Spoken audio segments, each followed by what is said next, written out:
BBA শ্রেণীর প্রথম বর্ষের সুপ্রিয় শিক্ষার্থীবৃন্দ, আশা করি তোমরা ভালো আছো। আমিও আল্লাহর রহমতে ভালো আছি। আবারও আমি তোমাদের স্বাগতম জানাচ্ছি দিকপাল শামসুল হক ডিগ্রি কলেজ কর্তৃক আয়োজিত অনলাইন ক্লাসে। শিক্ষার্থী বন্ধুরা, তোমরা জানো ইতিমধ্যেই করোনার দ্বিতীয় ঢেউ শুরু হয়েছে। আবার নতুন করে আক্রান্ত হচ্ছে হাজার হাজার মানুষ। তাই তোমরা অবশ্যই একটু নিরিবিলি থাকার চেষ্টা করবে। প্রয়োজন ছাড়া বা কাজ ছাড়া বাইরে ঘোরাফেরা করবে না। যদিও বাইরে যেতে হয় অবশ্যই মাস্ক পরিধান করবে, স্বাস্থ্যবিধি মেনে চলবে। তোমরা জানো সব স্কুল কলেজ বন্ধ। সরকার বারবার চেষ্টা করছে স্কুল কলেজ খোলার জন্য, কিন্তু বিভিন্ন কারণে, প্রাকৃতিক কারণ অর্থাৎ কোভিড-19-এর কারণে শিক্ষা প্রতিষ্ঠান কোনোভাবেই খোলা যাচ্ছে না। প্রাদুর্ভাব বেড়েই চলেছে। এই মতো অবস্থায় এখন তোমাদের অবশ্যই অনলাইন ক্লাসের উপরে ভরসা করতে হবে এবং বাসায় পড়তে হবে। সেই অনুযায়ী তোমরা জানো আমরা ধারাবাহিকভাবে তোমাদের ক্লাসগুলো দিয়ে যাচ্ছি। তাছাড়াও অন্যান্য কলেজের ছাড়া অনেকেই অনেক সুন্দর সুন্দর ক্লাস দেয়, সেগুলো তোমরা দেখে তোমরা এগুলো আয়ত্তে আনবে। পাশাপাশি আমাদের সাথে যোগাযোগ রাখবে। যখন তোমাদের যে সমস্যা হয় সেটা ফোনে যদি তোমরা আমাদের সাথে আলাপ করো অথবা কমেন্টে জানিয়ে দাও, মেসেজ করে, তাহলে তোমরা উত্তর পেয়ে যাবে। তো শিক্ষার্থী বন্ধুরা, আজ আমি তোমাদের সাথে আলোচনা করব হচ্ছে ফিনান্সিয়াল স্টেটমেন্ট চ্যাপ্টার 9 থেকে। তোমরা ইতিপূর্বে এ সম্বন্ধে আসলে জানো, তারপর নতুন করে তোমাদের কিছু বিষয়গুলো আমি স্মরণ করে দিচ্ছি। তো ফিনান্সিয়াল স্টেটমেন্ট বা আর্থিক বিবরণী বলতে আমরা কি বুঝি? আর্থিক বিবরণী হচ্ছে কোনো প্রতিষ্ঠানের একটা নির্দিষ্ট সময়ের বা পিরিয়ডের যে সমস্ত বিবরণী, অর্থাৎ কিভাবে মোট লাভ নির্ণয় করতে হয়, কিভাবে নিট লাভ বা ক্ষতি নির্ণয় করতে হয়, টোটাল আর্থিক চিত্র কেমন, সমস্ত ধারাবাহিক বিবরণী হচ্ছে আসলে আর্থিক বিবরণী। তো আর্থিক বিবরণী সমূহ তৈরি না করলে প্রতিষ্ঠানের কিন্তু টোটাল আর্থিক অবস্থা এবং আর্থিক চিত্র কোনোটাই পরিষ্কার বোঝা যাবে না। প্রত্যেকটা প্রতিষ্ঠানের ক্ষেত্রে এটা কিন্তু একটা গুরুত্বপূর্ণ বিষয়। হিসাব নিকাশ সমূহ আর্থিক বিবরণী হচ্ছে অত্যন্ত গুরুত্বপূর্ণ বিষয়। তাহলে শুরুতে আমরা জেনে নেই আর্থিক বিবরণীতে কি কি বিবরণী সমূহ তৈরি করতে হয়। শিক্ষার্থী বন্ধুরা, আর্থিক বিবরণীর যে একটা স্ট্যান্ডার্ড, অর্থাৎ আইএএস ইন্টারন্যাশনাল অ্যাকাউন্টিং স্ট্যান্ডার্ড 1/1, যেখানে প্যারা 10-এ বাংলাদেশে গৃহীত, সেখানে বেশ কয়েকটা বিবরণীর কথা বলা আছে। যেমন বিশদ আয় বিবরণী। শিক্ষার্থী বন্ধুরা, বিশদ আয় বিবরণী হচ্ছে একটা মোট লাভ মোট ক্ষতি নির্ণয় করার জন্য একটা বিবরণী। তারপরে হচ্ছে তোমার মালিকানা সত্ত্ব বিবরণী, নগদ প্রবাহ বিবরণী, আর্থিক অবস্থার বিবরণী। এরপরে হচ্ছে হিসাব বিজ্ঞানের নীতি ও বিভিন্ন ব্যাখ্যামূলক নোট এবং টিকা, অর্থাৎ যেই ক্ষেত্রে দ্বিধাদ্বন্দ্ব হইতে পারে সেই ক্ষেত্রে টিকা দ্বারা বা নোট দ্বারা, হিসাব বিজ্ঞানের নীতির দ্বারা সেটি স্পষ্টভাবে বুঝাই দিতে হবে। এইভাবে অর্থাৎ আর্থিক বিবরণী সমূহ তৈরি করতে হবে। তাহলে বিশদ আয় বিবরণী কি? তো বিশদ আয় বিবরণী হচ্ছে একটা ধারাবাহিক বিবরণী, যার মাধ্যমে কি করা হয়, মোট লাভ মোট ক্ষতি নির্ণয় করা হয়। এখন বিশদ আয় বিবরণী আবার দুইভাবে তৈরি করা যায়। একটি হচ্ছে হলো single step of income statement বা এক ধাপ আয় বিবরণী, আর হচ্ছে multiple state of income statement, সেটা হচ্ছে বহুধাপ আয় বিবরণী। এক ধাপ আয় বিবরণী হচ্ছে একটি মাত্র ধাপে আয় এবং আর একটি ধাপে ব্যয় সাজিয়ে আয়ের থেকে ব্যয় বাদ দিয়ে যে বিবরণী তৈরি করা হয়, যেভাবে লাভ ক্ষতি নির্ণয় করা হয়, সেটা হচ্ছে হলো এক ধাপ আয় বিবরণী বা single step of income statement. এখন বহুধাপ আয় বিবরণী। বহুধাপ আয় বিবরণী কি? Multiple step of income statement, অর্থাৎ আয় ব্যয়গুলোকে ভাগে ভাগে অর্থাৎ শ্রেণীবদ্ধ করে যে বিবরণী তৈরি করা হয় সেইটাই হইল multiple statement of income statement বা বহুধাপ আয় বিবরণী। এখন তাহলে আমরা বুঝলাম আয় বিবরণী দুইভাবে তৈরি করা যায়, একটা হচ্ছে এক ধাপ আয় বিবরণী, একটা হচ্ছে বহুধাপ আয় বিবরণী। এখন দেখো মালিকানা সত্য বিবরণী কি? অর্থাৎ মালিক যা কিছু করে তার বহিঃপ্রকাশ, তার সমস্ত কিছু নিয়ে যে বিবরণী তৈরি করে সেটা মালিকানা সত্য বিবরণী। তো মালিকানা সত্য বিবরণীতে মালিকের বা মালিকগণের মূলধন সমূহ থেকে উত্তোলন বাদ দেওয়া হয়, নিট লাভ যোগ করা হয় এবং নিট ক্ষতি হলে সেটা বাদ দেওয়া হয়।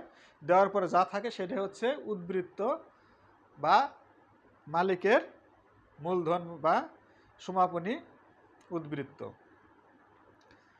এখন নগদ প্রবাহ বিবরণী। তো নগদ প্রবাহ বিবরণী হলো একটি প্রতিষ্ঠানে কিভাবে নগদ অর্থের আগমন হয় এবং কিভাবে নগদ অর্থর নির্গমন হয় বা চলে যায়, কারবার থেকে কীভাবে অর্থ আসে কিভাবে চলে যায় সেটা ট্রেন্ড বা ধারা যে বিবরণের মাধ্যমে উপস্থাপন করা হয় সেটাই হচ্ছে তোমার নগদ প্রবাহ বিবরণী। এখন আসি আর্থিক অবস্থার বিবরণী বা ব্যালেন্স শিট। তো আর্থিক অবস্থার বিবরণী হচ্ছে একটি কারবারের আর্থিক সম্পদ, আয় ব্যয় এবং দায়ের মালিকানা সত্ত্বের সামগ্রিক একটা চিত্র বা ফেস, যা দেখেই এক নজরে কোনো প্রতিষ্ঠানের আর্থিক অবস্থা সম্বন্ধে সামগ্রিকভাবে অবগত হওয়া যায়, সেটাই হচ্ছে আর্থিক অবস্থার বিবরণী বা ব্যালেন্স শিট, পুরান ভাষা যাকে উদ্ধৃতপত্র বলা হতো। এখন এই যে ব্যালেন্স শিট বা উদ্ধৃতপত্র এটাও কিন্তু আমার দুইভাবে তৈরি করা যায়। একটা হচ্ছে শ্রেণীবদ্ধ উদ্ধৃতপত্র বা বিন্যস্ত উদ্ধৃতপত্র, আর হচ্ছে অশ্রেণীবদ্ধ বা অবিন্যস্ত উদ্ধৃতপত্র বা আর্থিক অবস্থার বিবরণী।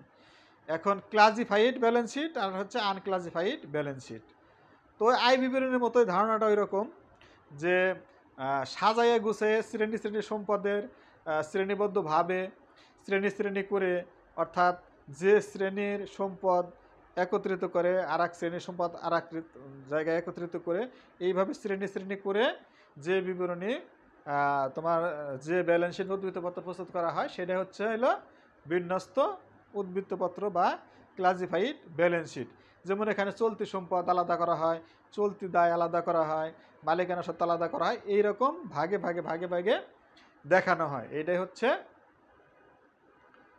শ্রেণীবদ্ধ উদ্ধৃতপত্র বা ক্লাসিফাইড ব্যালেন্স শিট। আর হচ্ছে অনবিন্যস্ত বা আনক্লাসিফাইড ব্যালেন্স শিট, যেটা এইভাবে শ্রেণীবদ্ধ করার প্রয়োজন পড়ে না, যেভাবে খুশি লিখে টোটালটা করা হয় সেটাই হলো তোমার অশ্রেণীবদ্ধ বা আনক্লাসিফাইড ব্যালেন্স শিট। তো শিক্ষার্থী বন্ধুরা কী কী বিবরণী তৈরি করতে হয় সে সম্বন্ধে আমরা পূর্বেও জেনেছি, আবার নতুন করে একটু বিষয়টি জেনে নিলাম। তো আজ আমরা একটি অঙ্ক করব, মাঝে মাঝে তোমাদের যে সমস্যাগুলো আছে সেগুলো নিয়ে আমরা আলোচনা করব। দেখো একটি আমরা অঙ্ক করার চেষ্টা করি। এখানে একটি ডাক লিখে রেখেছি, selected accounts of ATB traders as listed below, অর্থাৎ এটিবি এর কিছু হিসাব নিচে দেওয়া আছে। চলো আমরা হিসাবগুলো দেখি কি কি। সেলস আছে 20,08,200 টাকা, সেলস রিটার্ন অ্যান্ড অ্যালাউন্সেস আছে 31,500 টাকা, কস্ট অফ গুডস সোল্ড আছে 14,19,800 টাকা, স্যালারিজ এক্সপেন্সেস আছে 1,59,600 টাকা, ডিপ্রিসিয়েশন এক্সপেন্সেস 18,000 টাকা, অ্যাডভার্টাইজিং এক্সপেন্সেস আছে 35,450 টাকা, গ্যাস অয়েল এক্সপেন্সেস আছে 15,600 টাকা, ডেলিভারি এক্সপেন্সেস আছে 12,880 টাকা, ইউটিলিটিস এক্সপেন্সেস আছে 48,500 টাকা, ইন্টারেস্ট ইনকাম আছে 7,500 টাকা, লস অন সেলার ইকুইপমেন্ট আছে 10,000 টাকা, ইনকাম ট্যাক্সেস আছে হলো এক্সপেন্সেস 65,710 টাকা। এখন আমাদের অঙ্কে হিসাবগুলি দেওয়া আছে। এখন বলা আছে কি প্রিপেয়ারে মাল্টিপল ইনকাম স্টেটমেন্ট, অর্থাৎ তোমাকে শ্রেণীবদ্ধ আয় বিবরণী তৈরি করতে হবে। এখানে কিন্তু স্পষ্ট বলে দেওয়া আছে তোমাকে কি করতে হবে, শ্রেণীবদ্ধ আয় বিবরণী তৈরি করতে হবে। তুমি ইচ্ছা করলে এলোমেলোভাবে আয় বিবরণী তৈরি করতে পারবে না। তো প্রথমেই আমরা জানি আমরা যে প্রতিষ্ঠানের হিসাব করব সেই নামটি লিখতে হবে। এই প্রতিষ্ঠানের নাম হচ্ছে এটিবি, আমরা উপরে লিখলাম এটিবি প্রতিষ্ঠানের নাম। আমরা কি তৈরি করতেছি, ইনকাম স্টেটমেন্ট। এখানে যেহেতু বলা আছে মাল্টিপুল, এটা কিন্তু মাল্টিপুলই হবে, মাল্টিপুল ইনকাম স্টেটমেন্ট কিন্তু এটা হবে, অর্থাৎ শ্রেণীবদ্ধ আয় বিবরণী হবে। কোন সময়ের জন্য আমরা এই জিনিসটা তৈরি করেছি, এখানে বলা আছে ফর দ্য ইয়ার এন্ডেড 2020, অর্থাৎ ডিসেম্বর 2020 সালের জন্য আমরা এটা প্রস্তুত করছি। তো ছকটা হলো এরকম, খাড়া ছকে অ্যাকাউন্ট ডিটেইলস অর্থাৎ হিসাব শিরোনামের বিবরণ, দুটি ঘর, এখানে টাকা এবং টাকা। তো শ্রেণীবদ্ধ আয় বিবরণী তৈরি করতে তোমরা জেনেছ যে প্রথমে আমাদের কি করতে হয়, মোট লাভ নির্ণয় করতে হয়। সেখানে মোট লাভ নির্ণয় করার জন্য আমাদের একটা সূত্র আমরা জানি, সেটি হচ্ছে sales, net sales minus cost of goods sold, অর্থাৎ বিক্রয় মাইনাস বিক্রিত পণ্যের ব্যয় সমান সমান মোট লাভ।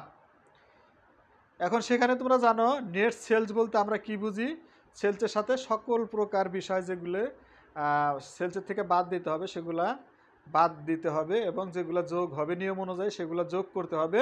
যোগ করার পর যেটি বের হবে সেটির নাম হবে নিট সোল্ড। এখন এই নিট সেলস, এই নিট সেলসের থেকে কি করতে হবে, তোমাদের বাদ দিতে হবে হলো কস্ট অফ গুড সোল্ড। তাহলে কস্ট অফ গুড সোল্ডের আবার আমাদের যে সূত্রটি আছে সেটি হচ্ছে প্রারম্ভিক মজুদ যোগ ক্রয় বাদ হলো সমাপনী মজুদ। তাহলে দেখে আমাদের এই অঙ্কে কি কি আছে। প্রথমে আমাদের আছে সেলস, এখানে আমরা লিখলাম গ্রোথ সেলস আছে কত 20,38,200 টাকা আমাদের এখানে দেওয়া আছে। তারপরে আছে কি সেলস রিটার্ন অ্যান্ড অ্যালাউন্সেস, আমরা এখান থেকে লেস দেব, less sales return and allowances 31,500 টাকা রিটার্ন দিলে তাহলে আমরা পেয়ে গেলাম এখানে কি নেট সেলস। নেট সেলস আমাদের পেয়ে গেলাম 19,76,700 টাকা। তাহলে শিক্ষার্থী বন্ধুরা সেলস আমাদের অঙ্কের ডাকে দেওয়া ছিল 20,38,200 টাকা, আর এর সাথে আছে হইল সেলস রিটার্ন অ্যান্ড অ্যালাউন্সেস 31,500 টাকা, এটা আমরা বাদ দিলাম, দেওয়ার পর আমরা যেটা পেলাম সেটা হচ্ছে নেট সেলস, অর্থাৎ 19,76,700 টাকা হচ্ছে আমাদের এখানে নেট সেলস। এখন সেলসের থেকে আমরা কি বাদ দিব, সূত্র অনুযায়ী বা নিয়ম অনুযায়ী, সেটা হচ্ছে কস্ট অফ গুডস সোল্ড। তো কস্ট অফ গুডস সোল্ড আমাদের অঙ্কে সরাসরি দেওয়া আছে 14,19,800 টাকা। তাহলে 14,19,800 টাকা আমরা নেট সেলসের থেকে বাদ দিব, বাদ দিলে আমাদের যেটা থাকে সেটা হলো 5,56,900 টাকা। আমাদের এটা হচ্ছে কি গ্রস প্রফিট। তাহলে শিক্ষার্থী বন্ধুরা আমরা এই পর্যায়ে কি পাইলাম, গ্রস প্রফিট, অর্থাৎ শ্রেণীবদ্ধ আমরা কি তৈরি করছি, শ্রেণীবদ্ধ আয় বিবরণী, বিশদ আয় বিবরণী, মাল্টিপল স্টেটমেন্ট ইনকাম স্টেটমেন্ট। সেখানে দেখো গ্রোথ সেলসের থেকে আমরা নেট বাদ দিলাম, সেলস রিটার্ন অ্যালাউন্সেস, সেখানে আমরা কি পেলাম নেট সেলস পেলাম। নেট সেলসের থেকে আবার বাদ দিলাম হচ্ছে cost of goods sold. Cost of goods sold বাদ দেওয়ার পরে আমরা পেলাম কি গ্রস প্রফিট। তো গ্রস প্রফিট পেলাম এখানে 5,56,900 টাকা। দেখো শিক্ষার্থী বন্ধুরা, কিন্তু আমরা যদি এক ধাপ আয় বিবরণী তৈরি করতাম সেইখানে কিন্তু এইভাবে না করে সরাসরি করতাম। এখন দেখো এরপর আমাদের নিয়ম অনুযায়ী এখানে কি করতে হয়, অপারেটিং ইনকাম সমূহ যোগ করতে হয়, আবার অপারেটিং এক্সপেন্সেস সমূহ বিয়োগ করতে হয়, নন অপারেটিং ইনকাম সমূহ যোগ করতে হয়, আবার নন অপারেটিং এক্সপেন্সেস সমূহ কী করতে হয়, বিয়োগ করতে হয়। এগুলো কিন্তু শ্রেণীবদ্ধ আয় বিবরণী এইভাবে করতে হয়। আমরা সেই অনুযায়ী কিন্তু আমাদের করতে হবে, যেহেতু এখানে এইভাবেই বলা আছে, ব্যতিক্রম করলে কিন্তু হবে না। তাহলে আমরা এখন কি লিখবো, less operating expenses. And operating এক্সপেন্সের ভিতরে আমাদের কি কি আছে আমরা এখানে দেখি, দুই প্রকার আছে। একটা হচ্ছে তোমার সেলিং এক্সপেন্সেস, আর একটা হচ্ছে হলো অ্যাডমিনিস্ট্রেটিভ এক্সপেন্সেস। আমাদের এটা দুই প্রকার অপারেটিং এক্সপেন্সেস আছে, একটা হচ্ছে সেলিং এক্সপেন্সেস আর একটা হচ্ছে অ্যাডমিনিস্ট্রেটিভ এক্সপেন্সেস। তো সেলিং এক্সপেন্সেসের ভিতরে আছে কি, স্যালারিজ এক্সপেন্সেস আছে 1,59,600, দেখো 1,59,600 টাকা আছে এখানে। আর অ্যাডভার্টাইজিং এক্সপেন্সেস আছে হইল 35,450 টাকা আছে হইল অ্যাডভার্টাইজিং এক্সপেন্সেস। ডেলিভারি এক্সপেন্সেস আছে 12,880 টাকা। টোটাল সেলিং এক্সপেন্সেস আছে হইল 2,07,930 টাকা। এখানে দেখো তাহলে আমরা অপারেটিং এক্সপেন্সেসের আর একটা সাব ধাপ হচ্ছে সেলিং এক্সপেন্সেস, এটি আমরা একত্রে যোগ করলাম, এখানে হচ্ছে হইল 2,07,930 টাকা। তাহলে অপারেটিং এক্সপেন্সেসের সাব ধাপে আমরা 2,07,930 টাকা পেয়ে গেলাম হচ্ছে তোমার সেলিং এক্সপেন্সেস। এখন দেখি অ্যাডমিনিস্ট্রেটিভ এক্সপেন্সেসে কী কী আছে। ডিপ্রিসিয়েশন এক্সপেন্সেস আছে এখানে, ডিপ্রিসিয়েশন এক্সপেন্সেস আছে 18,000 টাকা। গ্যাস অয়েল এক্সপেন্সেস আছে হইল 15,600 টাকা। আর ইউটিলিটিস এক্সপেন্সেস আছে হচ্ছে 48,500 টাকা। এগুলো আমরা যোগ করে পাইলাম হইল 82,100 টাকা। এখন দেখো এই দুইটা যদি আমরা একত্রে যোগ করি তাহলে দাঁড়ায় 2,90,030 টাকা। অর্থাৎ টোটাল অপারেটিং এক্সপেন্সেস আছে এখানে 2,90,030 টাকা। Total selling and administrative expenses মিলে আমাদের অপারেটিং এক্সপেন্সেসের পরিমাণ হইল 2,90,030 টাকা।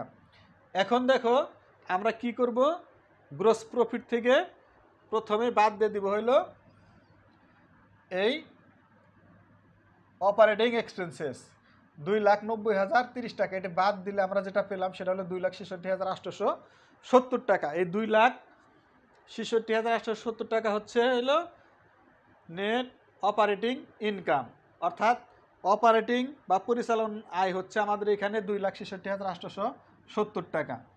এখন এই পরিচালন আয়ের সাথে আমরা নন অপারেটিং রেভিনিউ যোগ করব। এটা তো পরিচালন, এখন অপরিচালন আয় যোগ করব আমরা। অপরিচালন আয় আমরা কিন্তু পূর্বেই বলেছি যে যেহেতু আমাদের এটা কি শ্রেণীবদ্ধ বা কি বলে মাল্টিপল ইনকাম স্টেটমেন্ট, অর্থাৎ ধাপে ধাপে এটা কি করতে হবে, বসাইতে হবে। এখন আমরা অপারেটিং ইনকাম পর্যন্ত বের করছি, অর্থাৎ পরিচালন আয় পর্যন্ত। এরপরে আমরা এর সাথে যোগ করব নন অপারেটিং রেভিনিউ। নন অপারেটিং রেভিনিউ আছে ইন্টারেস্ট ইনকাম। ইন্টারেস্ট ইনকাম আছে 7,500 টাকা। এই 7,500 টাকা আমরা যোগ করলাম, যোগ করলে হইল 2,74,370 টাকা। এবার কি করব, নন অপারেটিং এক্সপেন্সেস আমরা এখন বিয়োগ করব। অপারেটিং এক্সপেন্সেস যোগ করলাম, নন অপারেটিং এক্সপেন্সেস এখন কি করব, আবার বিয়োগ করব। এখানে আছে হইল sale of loss on equipment, এই টাকাটা আছে হচ্ছে 10,000। এই 10,000 টাকা বিয়োগ করলাম, তাহলে আমাদের বের হইলো এখানে 2,64,370 টাকা নেট ইনকাম বিফোর ট্যাক্স। এখন আমাদের যেটা বের হইলো সেটা হইলো নেট ইনকাম আমরা বের করছি, কিন্তু সেটা কীরকম, যে ইনকাম ট্যাক্স দেওয়ার পূর্বে আমাদের এই লাভটা আছে, যেটার নাম হইল নেট ইনকাম বিফোর ট্যাক্স। অর্থাৎ ট্যাক্স বাদ দেওয়ার পূর্ব পর্যন্ত আমাদের এটা আছে 2,64,370 টাকা। এখন থেকে আমাদের ট্যাক্স আছে কত? ইনকাম ট্যাক্স এক্সপেন্স দেওয়া আছে 65,710 টাকা।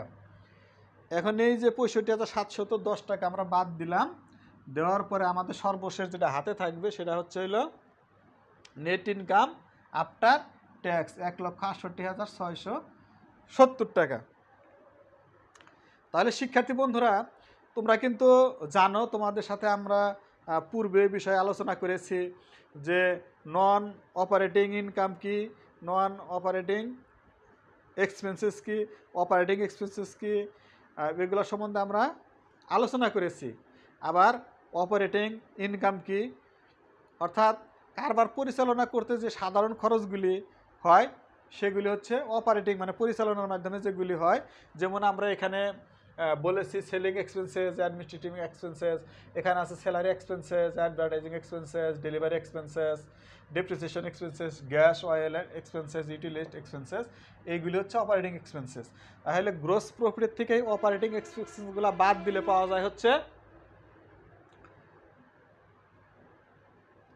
অপারেটিং ইনকাম, অর্থাৎ পরিচালন আয়।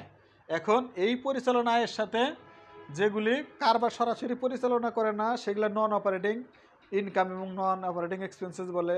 যেমন বিনিয়োগের সুদ, ঋণের সুদ, ব্যাংক ওভারড্রাফট, এই সমস্ত হচ্ছে অপারেটিং ইনকাম এবং অপারেটিং এক্সপেন্সেস। অর্থাৎ যেগুলো, যেমন বিনিয়োগের সুদ যদি আয় হয় সেটা হচ্ছে কি, বা আমি ব্যাংকে টাকা রাখছি সেখান থেকে টাকা পাচ্ছি, ইন্টারেস্ট পাচ্ছি, সেগুলো হচ্ছে হলো নন অপারেটিং ইনকাম। আবার কোনো কিছু বিক্রি করে, স্থায়ী সম্পত্তি বিক্রি করে লস হয়েছে, অথবা ব্যাংক জমার উপর আমি সুদ দিয়েছি, ঋণের সুদ দিচ্ছি, এইগুলো হচ্ছে হলো নন অপারেটিং এক্সপেন্সেস। তাহলে এইগুলো বাদ দেওয়ার পরে আমাদের যেটা থাকে সেটারে বলা হয় হলো ইনকাম বিফোর ট্যাক্স। আবার ট্যাক্স যদি বাদ দেওয়া যায় সেটা হলো ইনকাম আফটার ট্যাক্স, অর্থাৎ সর্বশেষ নেট ইনকাম হচ্ছে এইটা। তো শিক্ষার্থী বন্ধুরা, আশা করি তোমরা অঙ্কটি বুঝতে পেরেছ। শুধু অঙ্ক এভাবে দেখলেও চলবে না, তোমাদের নিজেদেরও কী করতে হবে? চর্চা করতে হবে। যে পর্যন্ত কলেজ না খুলে দিবে এ পর্যন্ত কিন্তু তোমরা আমাদের সাথে সরাসরি ক্লাস করতে পারবে না।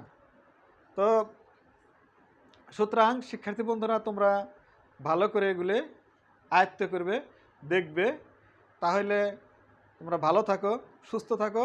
আগামীতে আবার তোমাদের সাথে দেখা হবে আর একটি নতুন ভিডিওতে। আল্লাহ হাফেজ।